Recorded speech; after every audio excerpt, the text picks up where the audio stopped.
আসসালামু আলাইকুম সুপ্রিয় দর্শক, আশা করি সবাই ভালো আছেন। দেশ বিদেশ যে যেখান থেকে আমাদের এই অনুষ্ঠান উপভোগ করছেন সবাইকে ডেইলি সিটিজেন ভয়েস সবার জন্য স্বাস্থ্য অনুষ্ঠানে স্বাগত।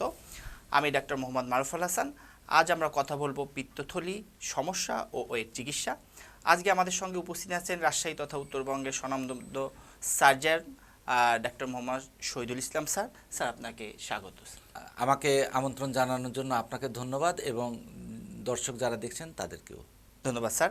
স্যার, আপনার কাছে আমাদের প্রথম আর কি জানতে চাওয়া যে পিত্তথলির পাথরের যে সমস্যা, এই সমস্যা সাধারণত চিকিৎসাগুলো কি ধরনের চিকিৎসা করি? সবসময় কি আসলে সার্জারি করার প্রয়োজন হয়, নাকি চিকিৎসায় ওষুধের মাধ্যমেও ভালো হওয়া সম্ভব? আর যদি সার্জারি করার প্রয়োজন হয়ে থাকে সেক্ষেত্রে কি কি ধরনের সার্জারি সাধারণত করা হয়ে থাকে? আচ্ছা, ধন্যবাদ আপনাকে। এটা একটা কমন কোশ্চিন। আমাদের কাছে যে পেশেন্টগুলো আসে সাধারণত সেই পেশেন্টগুলো বেশিরভাগই এই প্রশ্নটা আমাদের কাছে করে থাকেন যে স্যার এটা কি অপারেশন লাগবে কি অপারেশন লাগবে না। অ্যাকচুয়ালি পিত্তথলির পাথর আর কিডনির পাথরের মধ্যে কিছু বেসিক ডিফারেন্স আছে। পিত্তথলির পাথর যদি একবার হয়ে যায় অ্যাকচুয়ালি এটা সার্জারি ছাড়া আর দ্বিতীয় কোনো অপশন নেই। পিত্তথলির পাথর হলে এটা সার্জারির মাধ্যমেই সমাধান করতে হয়, না হলে অন্যান্য সমস্যাগুলো তৈরি হয়ে যায়, কমপ্লিকেশন তৈরি হয়। সেক্ষেত্রে স্যার কি কি ধরনের সার্জারি সাধারণত হয়ে থাকে? সবসময় কি পেট কেটে সার্জারি করার প্রয়োজন হয়, না অন্য কোনো সুযোগ আছে? কনভেনশনালি অ্যাকচুয়ালি পিত্তথলির পাথরকে আমরা আমাদের ভাষায় এটাকে কোলিসিস্টেক্টমি বলা হয়ে থাকে। কোলিসিস্টেক্টমির পদ্ধতি দুটো আছে, একটা হলো ওপেন কোলিসিস্টেক্টমি আর একটা হচ্ছে ল্যাপারোস্কোপিক কোলিসিস্টেক্টমি। অর্থাৎ ওপেনটা হচ্ছে পেট কেটে পাথর অপসারণ করা, আরেকটা হলো ল্যাপারোস্কোপিক কোলিসিস্টেক্টমি, যেটা পেট ফুটো করে ওই ফুটার মাধ্যমে পাথরগুলো বের করে নিয়ে আসা হয়। ধন্যবাদ। দর্শক, ডেইলি সিটিজেন ভয়েস সবার জন্য স্বাস্থ্য অনুষ্ঠানে আমাদের সঙ্গেই থাকুন। স্যার আমাদের সঙ্গে আছেন। আমরা আরও স্যারের কাছ থেকে এই ব্যাপারে কি কি চিকিৎসা, কি করণীয়, কিভাবে আমরা কম কষ্টে বা আমাদের কম কমপ্লিকেশন যেগুলো হয়, পোস্ট অপারেটিভ যে কমপ্লিকেশন সেগুলো কম হয়ে কিভাবে আর কি এই অপারেশনগুলো সম্পন্ন করতে হবে সেগুলো স্যারের কাছ থেকে জানবো। তো স্যারের কাছে আমাদের পরের প্রশ্ন, স্যার সাধারণত তাহলে আপনি স্যার দুইটা বললেন, এক পেট কেটে বললেন আর একটা ফুটা করে বললেন। তো ফুটা করার আসলে স্পেশাল কি কি সুবিধা আছে? পেট কাটার থেকে যদি ফুটা করে করা হয় সেক্ষেত্রে কি কি সুবিধা আসলে পাওয়া যায়? ফুটো করে অর্থাৎ ল্যাপারোস্কোপিক সার্জারি যেটা আমরা পিত্তথলির পাথরের ক্ষেত্রে করে থাকি, সেটার অনেক সুবিধা। এটা অ্যাকচুয়ালি আধুনিক সার্জারি। এটাকে আমাদের গোল্ড স্ট্যান্ডার্ড বলা হয় এখন। বিশেষ করে পিত্তথলির পাথরের ক্ষেত্রে এটাকে গোল্ড স্ট্যান্ডার্ড সার্জারি। এরকম করে ফুটা করে ল্যাপারোস্কোপিক সার্জারির মাধ্যমে অন্যান্য অপারেশনগুলোও করা হয়, কিন্তু পিত্তথলিটা গোল্ড স্ট্যান্ডার্ড। এটার অর্থ হচ্ছে যে পিত্তথলির পাথর যদি ফুটা করে রিমুভ করা হয় তাহলে অনেকগুলো সুবিধা। এক নম্বর সুবিধা হলো আপনার কম কাটতে হচ্ছে। ছোট ফুটা মানে ছোট, স্মল ইনসিশন মানে ছোট কাটা লাগে, তাহলে পোস্ট অপারেটিভ পেনটা খুব কম হয়, ব্যথা কম, ইনফেকশনের রেট কম, early return to the work. যে পেশেন্টের অপারেশন হলো সে তাড়াতাড়ি কাজে যোগদান করতে পারে। আর যারা কসমেটিক্যালি যারা সচেতন, যেমন বিশেষ করে মেয়ে মানুষ, তাদের পেটে দাগটা হবে স্মল, সুতরাং এটা কসমেটিক্যালি অ্যাকসেপ্টেবল। এই এতগুলো সুবিধাগুলো আছে আর কি ল্যাপারোস্কোপিক সার্জারি। দর্শক, আপনাদের সুবিধার জন্য বলি, আমরা যে পেট ফুটা বলতে সাধারণত ল্যাপারোস্কোপিক সার্জারিকেই আমরা বলছি পেট ফুটা করে। সাধারণত অল্প ইনসিশন দিয়ে কয়েকটা ফুটার মাধ্যমে কিন্তু এই অপারেশনগুলো আর কি সম্পন্ন করা হয়। স্যারের কাছে আমরা পরবর্তী প্রশ্ন জানতে চাই, স্যার শুধু কি পিত্তথলির পাথর অপারেশনটাই কি এটার মাধ্যমে করা হয়, নাকি আরও সব ধরনের অপারেশন করা যায় এই সম্পর্কে? না, পিত্তথলির পাথর ল্যাপারোস্কোপিক মাধ্যমে কমনলি করা হয়ে থাকে, কিন্তু এটা অ্যাকচুয়ালি একটা ব্রড সার্জারির ছোট একটা অংশ। এটাকে আমরা আসলে মিনিমাল অ্যাক্সেস সার্জারি বলি। আর পিত্তথলির পাথর বা পেটের যেই সার্জারিগুলো করা হয় এটাকে ল্যাপারোস্কোপিক সার্জারি বলা হয়। তো পিত্তথলির বাইরেও অধিকাংশ অপারেশন এখন ল্যাপারোস্কোপিক সার্জারির মাধ্যমে করা যেতে পারে। যেমন অ্যাপেন্ডিসাইটিস হলে অ্যাপেন্ডিসেক্টমি ল্যাপারোস্কোপিক সার্জারির মাধ্যমে করা যায়, হার্নিয়া ল্যাপারোস্কোপিক সার্জারির মাধ্যমে করা যায়। গাইনিকোলজিক্যাল বিভিন্ন ধরনের অপারেশন আছে, ইভেন জরায়ু কেটে হিস্টেরেক্টমি, ওভারিয়ান সিস্ট, পেটের মধ্যে বিভিন্ন ধরনের কোলনিক সার্জারি, টিউমার, ক্যান্সার, প্রায় অলমোস্ট সব অপারেশনই এখন ল্যাপারোস্কোপিক সার্জারির মাধ্যমে সমাধান করা হয়ে থাকে। স্যার এখানে আসলে দর্শকদের আর কি বা সাধারণ মানুষেরই একটা গুরুত্বপূর্ণ প্রশ্ন, সেটা হচ্ছে যে আমরা অনেক সময় দেখে থাকি যে অপারেশন, পিত্তথলির অপারেশনটাই সবচেয়ে আমরা জানি যে ল্যাপারোস্কোপিক বা পেট ফুটা করে সবচেয়ে বেশি করা হয়। তো অনেক সময় দেখা যাচ্ছে পোস্ট অপারেটিভ কমপ্লিকেশন খুব একটা কমন দেখা যাচ্ছে, যে জন্ডিস নিয়ে পরবর্তীতে দেখা যাচ্ছে যে অ্যাপিয়ার করে বা এবং আমরা যদি দেখি এই কেসগুলো সাধারণত কি হয় গ্রামের দিকে বা জেলা উপজেলা লেভেলে সাধারণত এই ধরনের কমপ্লিকেশন যে অপারেশনগুলো হয় বেশি কমপ্লিকেশনগুলো নিয়ে আসে। স্যার এর মূল কারণ কি হইতে পারে, অপারেশন রিলেটেড কি ত্রুটি হয়, এটা যদি একটু সংক্ষেপে বলতেন স্যার। দেখুন, পৃথিবীতে কোনো সার্জারি কমপ্লিকেশন মুক্ত নয়। প্রতিটা অপারেশানই যখন করা হয় সেই অপারেশানের কিছু না কিছু কমপ্লিকেশান হতে পারে এবং এটা পেশেন্টকে জানিয়ে দেওয়া হয় যে এই সমস্যাগুলো হতে পারে। সার্জারি রিলেটেড কমপ্লিকেশানের মধ্যে ল্যাপারোস্কোপিক সার্জারি করেন আর ওপেন করেন। পিত্তথলির পাথর অপারেশান করার ক্ষেত্রে জন্ডিস একটা কমন কমপ্লিকেশান। জন্ডিস আবার বিভিন্ন কারণে হতে পারে। লিভারে ইনফেকশান হয়ে জন্ডিস হতে পারে ছোটোখাটো, পিত্তনালীতে ইনফেকশান হয়ে জন্ডিস হতে পারে। সবচাইতে যেটা একটা মারাত্মক কমপ্লিকেশন সেটা হচ্ছে যদি পিত্তনালী ইনজুরি হয়ে যায়। পিত্তথলি এবং পিত্তনালী কিন্তু পাশাপাশি দুইটা অর্গান, আপনি জানেন। তো পিত্তথলি অপারেশন করতে যেয়ে যদি পিত্তনালী কোনো ক্রমে যদি ইনজুরি হয় অথবা এটা ক্লিপিং হয় অথবা কেউ যদি বেঁধে দিয়ে আসে তাহলে জন্ডিস হওয়ার সুযোগ আছে। ডেলি সিটিজেন ভয়েজের দর্শক, আপনারা আমাদের সাথেই থাকুন। আমরা আরও এই রিলেটেড যে কমপ্লিকেশনগুলো হয়ে থাকে স্যারের কাছে আমরা জানবো। তো স্যার আরেকটা কমপ্লিকেশন দর্শকরা আর কি বলে থাকে, সেটা হচ্ছে যে অনেকেই দেখা যাচ্ছে যে অপারেশনের পরে তাদের পিঠের দিকে ব্যথা হয় আর কি, ব্যথার একটা কমপ্লেন করে, বিশেষ করে যাদের এই ল্যাপারোস্কোপিকের মাধ্যমে অপারেশন হয় তারা স্পেসিফিক করে। এর আসলে কারণ কি বা এর সমাধানটাও যদি সাথে সাথে বলতেন যে কি করণীয় তখন রোগীদের। ধন্যবাদ আপনাকে। হ্যাঁ, এটা যে কোনো ল্যাপারোস্কোপিক সার্জারির ক্ষেত্রে এটা একটা কমন প্রবলেম। অনেক পেশেন্ট আমাদের কাছে কমপ্লেন করে, বিশেষ করে অপারেশনের পরের দিনে এই কমপ্লেনটা হয়। আপনি জানেন যে ল্যাপারোস্কোপিক সার্জারি করার সময় পেটের মধ্যে আমরা এক ধরনের গ্যাস দিয়ে পেটটাকে ফুলিয়ে তুলি। এটা কার্বন ডাই অক্সাইড গ্যাস। সাধারণত দেখা যায় যে 12 থেকে 16 মিলিমিটার অফ মার্কারি প্রেসারে আমরা পেটটাকে ফুলিয়ে তারপরে তার ভিতরে অপারেশন করতে হয়। এই যে পেটের মধ্যে গ্যাস দিয়ে ফুলিয়ে তোলা হলো, তখন পেটের পেট আর বুকের মাঝখানে যে ডায়াফ্রামটা আছে এই ডায়াফ্রামটা ইরিটেশন হয়। ইরিটেশন হলে তখন পরবর্তীকালে অপারেশনের পরে 2-3 দিন কাঁধে বা ডান হাতের দিকে ব্যথা হতে পারে, কিন্তু এটা গ্র্যাজুয়ালি চলে যায়। এটা উইদাউট কোনো ট্রিটমেন্ট চলে যায়। এটার জন্য আলাদা ট্রিটমেন্টের প্রয়োজন হয় না, ভয়ের কিছু নেই। না, এটা ভয়ের কোনো কারণ নেই। দর্শক, এটা আসলে আপনাদের উদ্বিগ্নতার কিছু নেই। স্যার আরেকটা যে প্রশ্ন সেটা হচ্ছে যে আমরা অনেক সময় দেখে থাকবো যে আমাদের অনেক সময় দেখা যায় যে আমরা ফুটা করে অপারেশন করার প্ল্যান করা হয়েছে, তো সার্জন সেইভাবে আমাদের আর কি নিয়ে যাচ্ছে, কিন্তু পরবর্তী দেখা যায় যে বড় একটা কাটা নিয়ে দেখা যাচ্ছে আসছে। এই জন্য অনেক সময় রোগী বা রোগীর স্বজনরা অনেক সময় বলে থাকে যে আসলে বলা হলো যে ফুটা করে অপারেশন করবে ল্যাপারোস্কোপি করে, কিন্তু আসলে পেট কাটা লাগছে। এরকম সিচুয়েশন কি কখনো হয় যে আসলে কাটা লাগতেছে? এইগুলো যদি দর্শকদের বলতেন তাহলে দর্শকদের মধ্যে একটা যে ভুল ধারণা বা একটা কাজ করে সেগুলো। আচ্ছা, ধন্যবাদ। আমি আপনার প্রশ্ন বুঝতে পেরেছি। এটা শুধু বাংলাদেশে নয়, এটা পৃথিবীর যে কোনো দেশে ল্যাপারোস্কোপিক সার্জারির সাথেই সব অপারেশন ল্যাপারোস্কোপিক সার্জারিতে মাধ্যমে করা যাবে না। এটা ধরে রাখতে হয় আর কি। এটা ডিপেন্ড করে যে ভিতরের কন্ডিশনটা কেমন আছে। অনেক ক্ষেত্রে দেখা যায় যে আমরা প্ল্যান করেছি ল্যাপারোস্কোপি করার জন্য, কিন্তু পেটের মধ্যে যখন ক্যামেরা নিয়ে প্রবেশ করা হলো তখন দেখা গেল যে ওই জায়গাটা এত জটিলতা পেকে আছে যেখানে ল্যাপারোস্কোপি সার্জারি করাটা উচিত হবে না বা পেশেন্টের ক্ষতি হওয়ার সম্ভাবনা থাকে। সেক্ষেত্রে সার্জন তার ডিসিশন চেঞ্জ করতে পারে। এটাকে আমরা বলি কনভার্সন।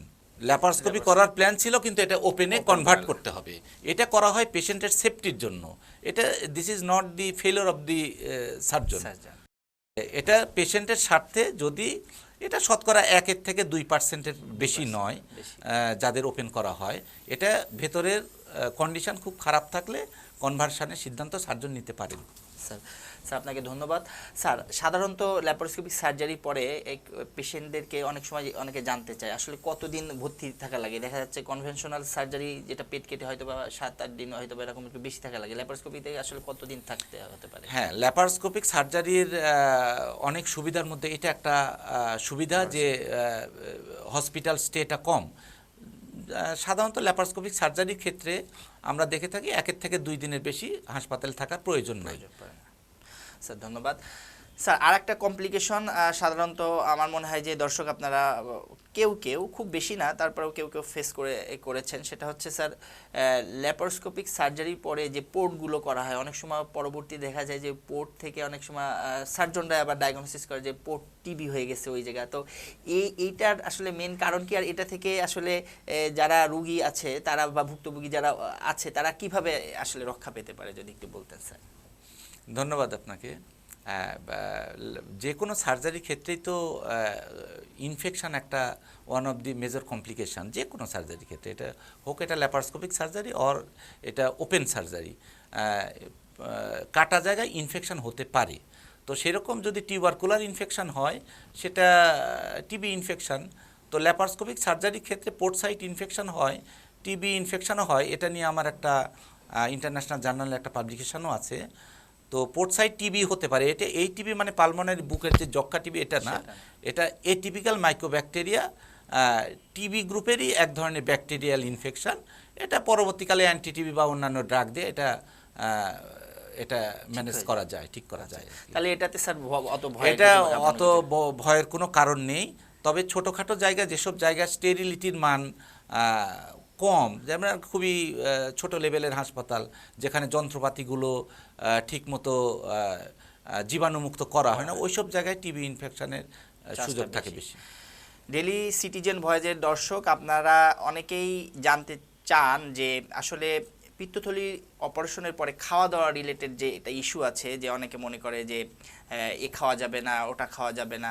তো আজকে আমরা স্যারের কাছ থেকে জানবো যে আসলে পিত্তথলি অপারেশন হয়ে গেলে আমাদের খাবারে কোনো রেস্ট্রিকশন আছে কিনা। সবচাইতে খুবই জানার প্রশ্ন স্যার, দর্শকরা আর কি আপনার কাছে শুনতে চাই যে অপারেশনের পরে আসলে খাবারের ব্যাপারে। ধন্যবাদ আপনাকে। এটাও একটা কমন কোশ্চিন।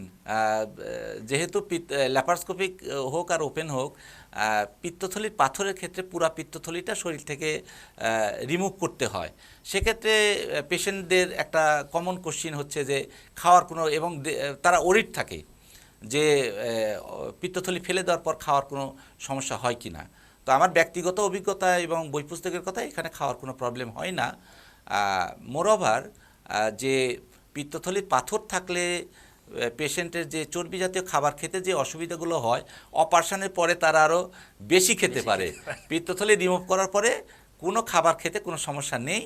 আমার এত হাজার হাজার পেশেন্টের অপারেশন করা আছে, কে কোনো দিন আমার কাছে কোনো কমপ্লেন করেননি। দর্শক আশা করি যে আপনাদের মধ্যে যে একটা ভুল ধারণা ছিল যে আমার পিত্তথলি কাটা আছে, আমি এ খেতে পারি না, ও খেতে পারি না, এই ধরনের অনেকে কমপ্লেন করে থাকেন। আমার মনে হয় যে আজকে স্যারের উত্তরের মাধ্যমে আপনারা এই সমস্যার সমাধানটা বুঝতে পারলেন, এবং এই যে একটা ভুলের মধ্যে আপনারা ছিলেন সেই ভুলটা আপনাদের কেটে গেছে। তো স্যার আপনার কাছে আমাদের একটা এখন প্রশ্ন, সেটা হচ্ছে আমরা দেখেছি ক্রিকেটে একটা মাইল ফলক 10,000 রান যদি কোনো ক্রিকেটের পৌঁছে যায়, সেই ধরনের একটা মাইল ফলক আমরা বলি যে 10,000 রানে এরাভাবে পৌঁছে গেছে। স্যার আপনি কি এই তো অনেক সার্জারি করছেন এই পর্যন্ত, আবার আমাদের যে ফুটা করে ল্যাপারোস্কোপিক সার্জারিও তো অনেক করছেন, তো এই পর্যন্ত কি স্যার আপনি 10,000-এর মাইল ফলকে আর কি যেতে পারছেন কিনা? আমার আসলে, আমরা তো 2 জায়গায় অপারেশন করি, একটা হলো আমাদের প্রাইভেট প্রতিষ্ঠান যেখানে করি, আর একটা হলো সরকারি আমাদের চাকরির জবের পার্ট হিসাবে করি। তো আমার শুধু প্রাইভেট প্রতিষ্ঠানে 10,000-এর বেশি ল্যাপারোস্কোপিক সার্জারি এখন পর্যন্ত আল্লাহর রহমতে সম্পূর্ণ হয়েছে, মাশাআল্লাহ। কিন্তু ক্রিকেটের মাইল ফলক আর সার্জারির মাইল ফলক তো এক নয়। আমরা 10,000 করি, 20,000 করি, that is not important. Important হচ্ছে যে কে কতটুকু সেফ সার্জারি করতে পেরেছেন। আমি সবসময় এটাই চিন্তা করি যে কতটুকু সেফ সার্জারি করা যায়। Safe surgery is important. Sir আমরা সাধারণত আসলে আমরা বুঝি যে বেশি অপারেশন করছে তার একটু এক্সপিরিয়েন্স বেশি, অভিজ্ঞ বেশি, এই ডেফিনেটলি এক্সপিরিয়েন্সের তো একটা দাম আছে। স্যার আপনার কাছে আমাদের একটা নেক্সট গুরুত্বপূর্ণ প্রশ্ন, সেটা হচ্ছে আমিও আসলে ফেস করে থাকি দেখা যাচ্ছে অনেক রুগী আছে, আমি তো ব্লাডের রুগীগুলো দেখি, থ্যালাসেমিয়া রুগী দেখি, তো থ্যালাসেমিয়া রুগীর সাধারণত ওদের যেহেতু হেমোলাইসিস হয়, এই ধরনের রুগীর প্রচুর স্টোন নিয়ে আসে, তার মানে পিত্তথলি পাথরের অনেক এই ধরনের রুগী আমার কাছে আসে, আমরা দেখি, কিন্তু তাদের কোনো পেইন হয় না, অর্থাৎ তাদেরকে ওই আল্ট্রাসাউন্ড করলে আমরা দেখতেছি যে কলিলেথিসিস আছে, বাট পেইনের কোনো কমপ্লেন করে না। তো এদের ক্ষেত্রে আসলে চিকিৎসা ব্যবস্থাটা কেমন হওয়া জরুরি, বা এটা না হওয়ার কারণ যদি বলতেন আর কি। ধন্যবাদ আপনাকে। এই এই এই গ্রুপ অফ পেশেন্টকে বলা হয় হলো এসিমটোমেটিক গলস্টোন ডিজিজ, অর্থাৎ তার পিত্তথলিতে পাথর আছে কিন্তু সিমটম এখনও অ্যারাইজ করে নাই। পিত্তথলির পাথর সাধারণত দুইভাবেই প্রেজেন্ট করতে পারে, একটা সিমটোমেটিক যাদের ব্যথা হচ্ছে বা অন্যান্য কোনো সমস্যা হচ্ছে, আর দ্বিতীয়ত পাথর আছে কিন্তু কোনো সিমটম নাই। তো যাদের সিমটম নাই তাদের ক্ষেত্রে কি করণীয়? এক্ষেত্রে অনেক ফ্যাক্টরগুলো নির্ভর করে, যেমন তার যদি পেশেন্টের যদি ডায়াবেটিস থাকে তাহলে দ্রুত করায় ফেলতে হবে। আর অন্যান্য ক্ষেত্রেও আরও কিছু আছে, যে পাথরের সাইজ, পাথর যদি খুব বড় হয়ে থাকে তাহলে দ্রুত করায় ফেলতে হবে। মাল্টিপল স্টোন যদি থাকে, অনেকগুলো যদি স্টোন থাকে তাহলে করায় ফেলতে হবে। আর মোদ্দা কথা হচ্ছে যে পাথর থাকলে তার সিমটম থাকুক আর না থাকুক, জীবনের কোনো না কোনো স্টেজে এটার কমপ্লিকেশান অ্যারাইজ করবেই। আর ল্যাপারস্কোপির মাধ্যমে যেহেতু খুব স্মুথলি এখন এই অপারেশানগুলো করা হয়, বাংলাদেশের অলমোস্ট জেলা উপজেলা লেভেল পর্যন্ত এই অপারেশান ছড়িয়ে গিয়েছে, আমার ব্যক্তিগত অভিমত হচ্ছে যদি ভালো সুযোগ থাকে তাহলে কমপ্লিকেশানের মধ্যে না যেয়ে অপারেশান করে নেওয়াই ভালো। জি স্যার, আপনাকে ধন্যবাদ। স্যার আর একটা আমার তরফ থেকে আমি একটা স্যার আপনাকে প্রশ্ন করতে চাই, সেটা হচ্ছে আমরা তো জানি, আমরা শুনেছি যে আসলে কিডনির পাথর অনেক সময় সাইজে ছোট হলে সেটা পানি বেশি খাওয়া বা লাফালাফি করলে অনেক সময় বের হয়ে যাওয়ার সম্ভাবনা থাকে। আমরা কিন্তু আমরা যতটুকু জানি যে পিত্তথলি পাথর ওই সম্ভাবনা কম, আর যদি হয়ও সেক্ষেত্রে আরও কমপ্লিকেশন ডেভেলপ করে। তো অনেক জায়গায় আমাদের রুগীরা দের কাছে আমরা দেখি যে তারা মনে করে যে ওই পাথর চলে যাবে, বের হয়ে যাবে, এরকম একটা ভুল ধারণা তাদের মধ্যে আছে। আবার অনেক সময় কবিরাজের কাছে শরণাপন্ন হয়, ওরাও নাকি পাথর নাই করে দিতে পারে, এমন কোনো কিছু দেয় যে পাথরটা গলে যায়। তো এর বাস্তবতা কতটুকু যদি আপনি স্যার বলতেন, আসলে এটা কি? আমাদের অনেক পেশেন্ট এটা করে, আমাদের কোনো জার্নালে বা পৃথিবীর ইতিহাসে এরকম নাই যে পিত্তথলির পাথর যেটা ওয়েল ফর্ম পাথর হয়ে যাবে, পিত্তথলির পাথর এটাকে আসলে ওষুধ দিয়ে আর ডিজলভ করা সম্ভব নয়। তবে যদি যাদের বাইলটা পিত্ত যদি ঘন থাকে সেটাকে পাতলা করার কিছু ড্রাগস পৃথিবীতে এসেছে, কিন্তু পিত্তথলি পাথর যদি হয়ে যায় তাহলে এটা গলানো বা এটা বের করার কোনো ওষুধ পৃথিবীতে এখন পর্যন্ত আসে নাই। যদি কোনো পাথর যদি অটোমেটিক্যালি বেড়ে যায়, পিত্তথলি থেকে বেরিয়ে যায়, তাহলে সেটা পিত্তনালীতে পড়বে। পিত্তনালীতে পড়লে তখন এক ধরনের অবস্ট্রাকটিভ জন্ডিস ডেভেলপ করবে। সেক্ষেত্রে দেখা যাবে যে পিত্তথলির পাথর অপারেশনের চাইতে আরেকটা জটিল অপারেশনের দিকে ধাবিত হতে হয়। জি স্যার। স্যার আপনি এই যে পিত্তথলি ঘনত্ব বলতে কি, এই যে আমার অনেক সময় আল্ট্রাসাউন্ডে রিপোর্ট আসে বিলিয়ারি স্লাজ, ওটা বোঝাচ্ছেন না? যদি আমাদের পিত্তথলির পাথর হওয়ার এটা মেকানিজমের মধ্যে পড়ে যে কার পিত্ত রসের মধ্যে তার বাইল সল্ট, আমরা বলি যে পিত্ত লবণ যেটা, সেটার ঘনত্বটা এটা মিন করা হয়। যে পিত্তথলির পাথর আসলে ওই কনক্রিটের পাথর তো নয়, এটা হলো কোলেস্টেরল স্টোন অথবা বিলিরুবিন স্টোন। এটা বাইল সল্টের পরিমাণ যদি কমে যায়, অর্থাৎ পিত্তথলির যদি ঘনত্ব বেড়ে যায়, সেখানে কোলেস্টেরল এবং বিলিরুবিনের ঘনত্ব যদি বেড়ে যায়, তাহলে ওগুলো প্রিসিপিটেট হয়ে হয়ে এটা পিত্তথলিতে পাথরের মতো সাবস্টেন্স তৈরি করে। স্যার তাহলে স্লাজ যেগুলো আছে, বিলিয়ারি স্লাজ কি অপারেশনের প্রয়োজন আছে না? বিলিয়ারি স্লাজের ক্ষেত্রে অপারেশনের প্রয়োজন হয় যদি এটা সিমটোমেটিক হয়। বিশেষ করে বিলিয়ারি স্লাজ অনেক সময় প্যানক্রিয়েটাইটিস অর্থাৎ অগ্নাশয় প্রদাহের মতো যদি কোনো খারাপ রোগের সৃষ্টি করা শুরু করে, তাহলে বিলিয়ারি স্লাজ থাকলেও সেটা অপারেশন করে নিতে হবে। স্যার ধন্যবাদ। দর্শক, তাহলে আমরা স্যারের কাছ থেকে আসলে মূল্যবান যে তথ্য জানতে পারলাম, যে আসলে আমাদের পিত্তথলির অপারেশন কিন্তু কেন জরুরি আমরা বুঝতে পারলাম, যে আপনার আগে হোক পরে হোক আসলে করে ফেলতে হবে। কারণ এটা যদি আপনি মনে করেন যে কিডনি স্টোনের মতো বা কিডনি পাথরের মতো এটা বেরিয়ে যাবে, তাহলে এটা আসলে ভুল ধারণা। বরঞ্চ বেরিয়ে যদি আসতে যায় সেক্ষেত্রে আপনার আরও কঠিন সমস্যার মধ্যে পড়বেন, যে ছোট অপারেশনে যেটা হতো সেটা কিন্তু তখন আবার বড় অপারেশন হয়ে যাবে। এই জন্য আপনারা অবশ্যই পিত্তথলি পাথরের চিকিৎসা আপনাদের যথাযথ সময়ে করতে হবে। তো আমরা অনুষ্ঠানের শেষ পর্যায়ে স্যারের কাছে সর্বশেষ, স্যার আপনি যদি এত অপারেশন করছেন, যদি আপনি স্পেশাল কোনো অভিজ্ঞতা থাকে দর্শকের উদ্দেশ্যে শেয়ার করবেন। আমার অভিজ্ঞতা বলতে আমি একটা টেক হোম মেসেজ দিতে চাই যে আমার তো সার্জারি আমি পিত্তথলি পাথরের ল্যাপারোস্কোপি করেছি। অধিকাংশ পেশেন্ট আমার কাছে একই মানে প্রশ্ন করে বা তারা ওরিড থাকে যে অপারেশনের পরে তারা খেতে পারবে কিনা। আজকের টেক হোম মেসেজ হচ্ছে যে পিত্তথলির পাথর অপারেশন করার পর তারা স্বাভাবিক খেতে পারে, স্বাভাবিক চলতে পারে, স্বাভাবিক জীবনযাপন করতে পারে। সুতরাং ভয়ের কোনো কারণ নেই। স্যার আপনাকে ধন্যবাদ। দর্শক সবাইকে ধন্যবাদ। ডেইলি সিটিজেন ভয়েস সবার জন্য স্বাস্থ্য অনুষ্ঠানে আমাদের সাথেই থাকুন। আর সামনের পর্বে আমরা আবার কোনো নতুন অতিথিকে নিয়ে আসবো, নতুন কোনো রোগ সম্পর্কে আলোচনা করব। সেই পর্যন্ত আমাদের সাথেই থাকুন। সবাই ভালো থাকবেন। আল্লাহ হাফেজ।